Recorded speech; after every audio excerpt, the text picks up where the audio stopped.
surtout ne pas enterrer le projet. Ce samedi 2 novembre marquait la 17e journée mondiale pour le droit à mourir dans la dignité. Et alors que les engagements du Premier ministre Michel Barnier sur ce dossier sont jugés flous, deux personnalités du camp présidentiel ont pris la parole pour le pousser à accélérer. Le droit de chacun à mourir dans la dignité est un combat que la France doit continuer à mener. Écrit sur X ce samedi la ministre de la Transition écologique Agnès Pannier-Runacher, appelant à poursuivre les travaux commencés à l'Assemblée avant la dissolution décidée en juin. Sa demande rejoint celle d'une autre figure de Renaissance, la présidente de l'Assemblée nationale Yaël Braun-Pivet. Chacun mérite de décider de sa fin de vie, librement et en conscience. Je reste convaincu qu'il est temps pour l'Assemblée nationale de reprendre ce débat. Nous sommes prêts, et les Français aussi, écrit-elle. L'engagement des deux responsables pour une loi encadrant la fin de vie n'est pas nouveau. Yaël Braun-Pivet avait notamment regretté que la dissolution ait stoppé l'examen du projet de loi sur l'aide à mourir, selon le terme choisi par l'Élysée, à une petite semaine du vote.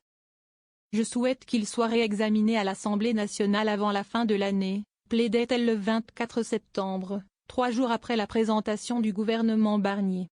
Le couac de Barnier sur la fin de vie. Mais depuis son arrivée à Matignon, le Premier ministre n'a évoqué la fin de vie qu'à 2 reprises. La première fois, lors de sa déclaration de politique générale le 1er octobre. Il dit alors vouloir reprendre le dialogue, créant un émoi chez les partisans du texte, anxieux de voir le processus législatif reprendre de zéro. Yaël Braun-Pivet va même jusqu'à se dire déçu. 48 plus tard, le Premier ministre tente de corriger le tir et assure être favorable à reprendre le travail au moment où il a été interrompu.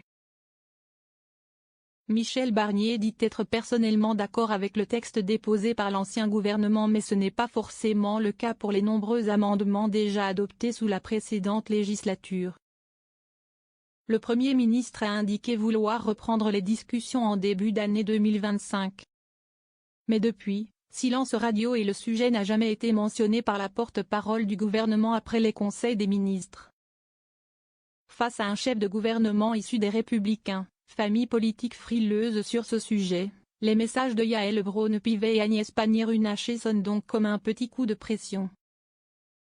Dès le début de la nouvelle législature, le député MoDem Olivier Falorni, rapporteur du projet de loi, a déposé une proposition de loi reprenant intégralement le texte tel qu'il était avant la dissolution. 220 députés issus de 9 groupes ont signé le texte, indiquait-il fin octobre sur X, avant d'exhorter à reprendre le chemin. Un appel aussi partagé par l'Association pour le droit à mourir dans la dignité.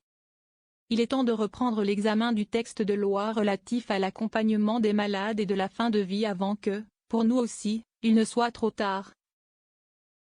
Peut-on lire dans un communiqué du 31 octobre.